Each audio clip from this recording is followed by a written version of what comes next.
Hello everybody, I am AngryBird.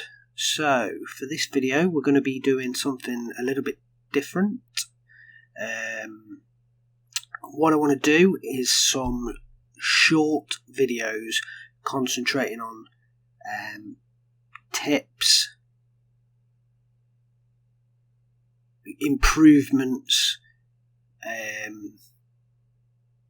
not a tutorial, but short videos on tips for both beginners and also intermediate and advanced players on how to improve the game. Really, that is the aim of the series, or these type of videos. So I think the first one is from an upcoming ranked 1v1 match that I'm going to be casting. It's the next match, so I was looking through the replay ahead of time and I picked out the first sort of snippet I want to bring to you. This is really more for the beginner players, and it's about attacking the enemy, really. So we're playing a 1v1. We're on Bobar. I'll give you a little bit of background to the situation. We are, unfortunately, we don't have the elapsed time up, but so we're 23 minutes into the replay, and I think there was about there you go. So we've got 3 minutes 40 on remaining of B, so we're about 17 minutes into the game. So I'm playing the 21st Panzer, and we're against Lepotnik, who's playing the 26th Guard. And so far, I'll give you a bit of history of the game. What we did is we did a push on the left-hand side, and we managed to get across the river on the left. We also managed to clear up the sort of centre left, and there was a lot of activity. For the early part of the game, we managed to sort of claim this hill completely, and we were starting to push a little bit over the hill, and as you can see, a lot of activity. Tanks been killed, a lot of artillery fire into this forest. We have been pushed out of the forest. We've got the 2 remaining Panzer IV H's, which I think we are probably going to be retreating back over the river because there's nothing there to support it. So these pioneers, they came in originally to kind of reinforce, but unfortunately we were pushed out of the area before they could reinforce. So we've lost this now. We can't really attack back. And the thing is, once you've lost a position, it's much more difficult to attack back into that position, because the enemy, by the fact that you've lost it, they've put a lot of troops and resources in there, and they're going to be reinforcing it even more to make sure you can't take it back. So once you lose an area, I would caution you against attacking back into that same area. It's going to turn into a meat grinder, and it's much more difficult to get the territory back. So I guess that's the first little tip, really. Now, what I've done is I've spawned these 2 pioneer units, and I've spawned them right to the front. So what I thought was, this is another thing for beginners, really. So far, all of the action in the first 17 minutes of the game has been in this left-hand area. We have managed to sort of sneak an Ersatztruppen across the river into this position, and we had a little bit of play, over on this right hill, but that was quickly shut down. And as you can see, there's actually not many units on this right side. So all of the action so far is taken out over on this left hand side. We took this hill area over the river, and we managed to take back this centre left area here. So pretty much all of the enemy resources have gone into this area. He's been fighting back against my attacks in this area. So I know that all of his time, concentration, and resources have gone on this side of the map. So the thought is, the other side of the map, he's not put the resources in to defend that area.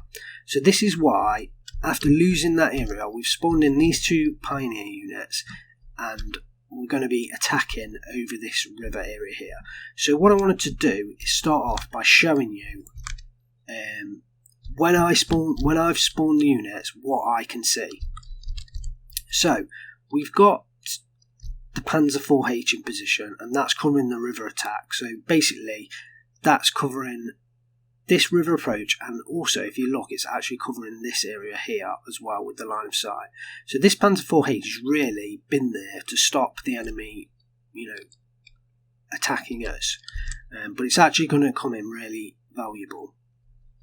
We managed to sneak the Urzats trooping across, and by looking at the front line, we can tell that there probably is units maybe here in this forest, and although it looks like there's units perhaps here, when you get a bit more experience, you'll realise that you can quickly work out there aren't any units here. There's probably a unit in this forest here. The reason for that is the only place there could be a unit here that we can't see would be in this house. And if the unit was in this house, because we've not really got any frontline presence in this area, the front line would actually be sort of more out here towards these units. So that's why we can pretty much know there isn't a unit here, but because this front line's protruding, the unit will be in this forest, okay? So I just wanted to let you know this is how, a more experienced player is what they're thinking about when they're in a 1v1 match. And a lot of the time, this might be happening,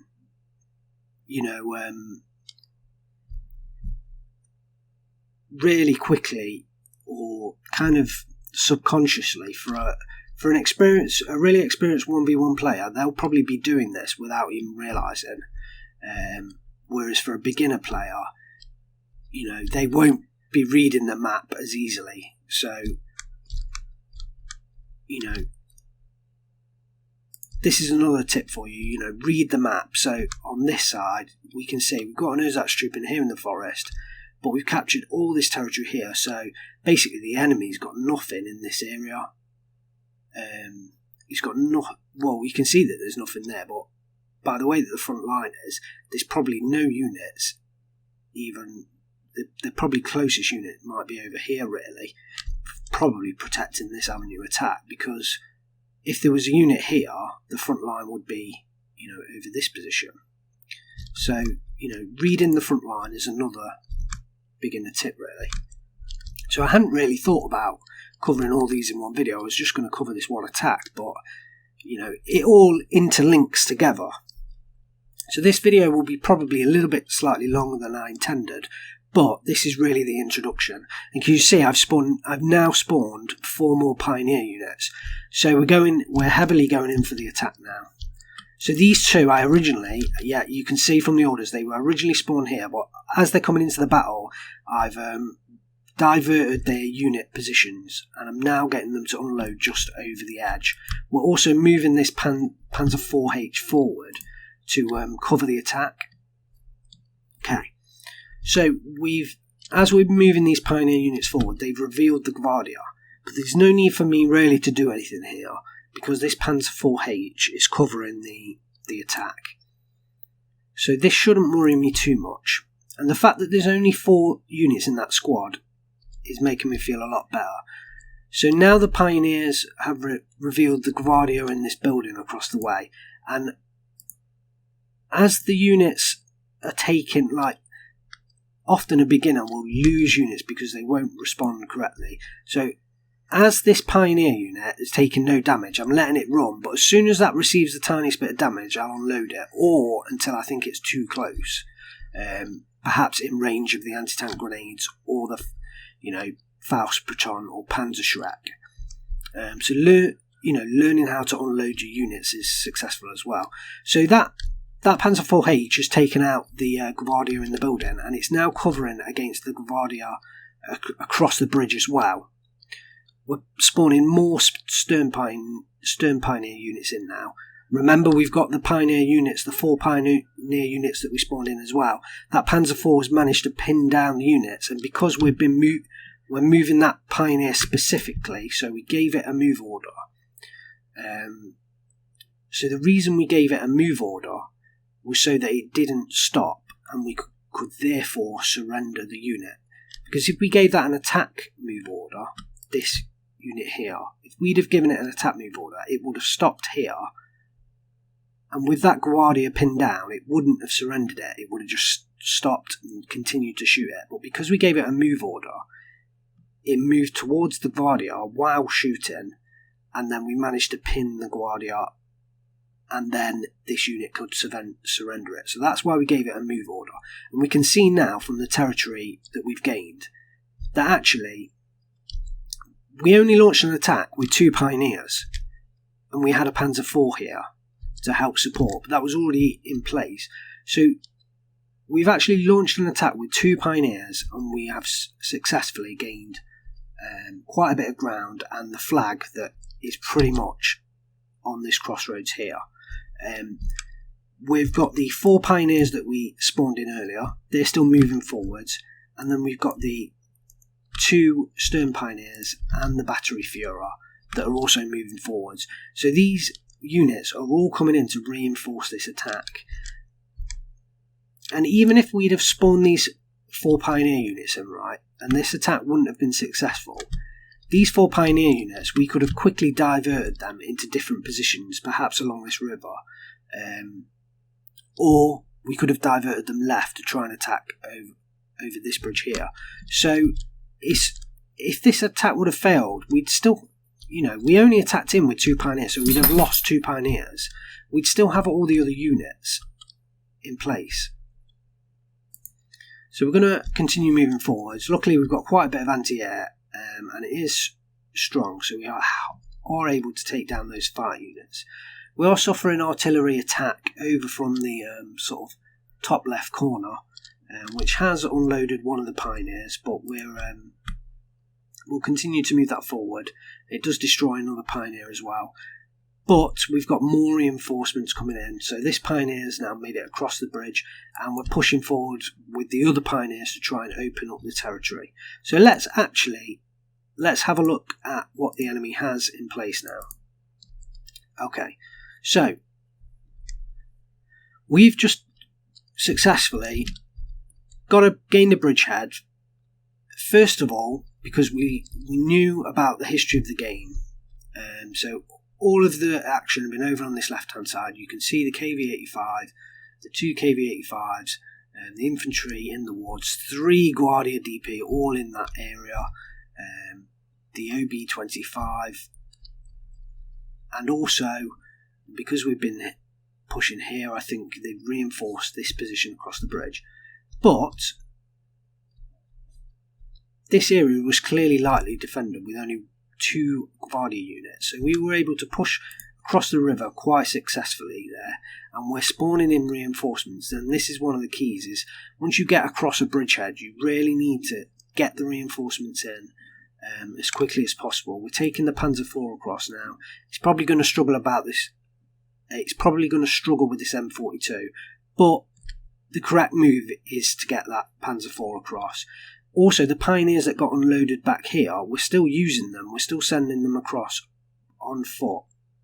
And in come the Stern Pioneers to continue holding the ground. So, really, if you look at the enemy reinforcements coming in now, he's very worried about this push. And down goes the Panzer IV. But we've got the infantry across. We do need to get some armour support, I think, over here. And we have spawned in another Panzer IV-H to do that. So we'd already got that underway. And we're now bringing in some M4s as well. The Gepards are also moving over here. So, I don't know. Hopefully this video's helped you. I think this was a little bit longer than I intended. What I want to do with these short videos is just give you snippets, give you tips, give you things that you can work on and look in your game and kind of understand maybe what somebody that's a little bit more experienced than you is doing to try and improve your game. So what I wanted to show in this video for you is that as a beginner, what you tend to do is lay down sort of a defensive line, and then you try and get lots of units in one place and then push with all of those units. And a lot of the time it doesn't work because before you can get all those units, the enemy will push you somewhere else, and so you're constantly firefighting. Or because you've taken so long to get those units into position, the enemy's reinforced the position, and they will easily take out the units that you push forward. So if we hadn't have pushed through with those 2 pioneers that we did at the very start, which I think are these 2 pioneers up here, if we hadn't have pushed those through, the enemy might have reinforced this position, and we ultimately probably would never have been able to go across. So what I'm trying to say is, don't worry about making attacks with, not many units. Sometimes probing attacks, like the attack we did, can reveal that there aren't a huge amount of enemy units in the area, and actually you can really get a push going in there. Sometimes you don't have to build up a huge amount of forces to push through into a position. Okay, that's what I wanted to show you. Please let me know what you think about this video. The aim is to do a lot more of these. Some will be for beginners, some will be for more intermediate advanced players, but hopefully you can get something from them.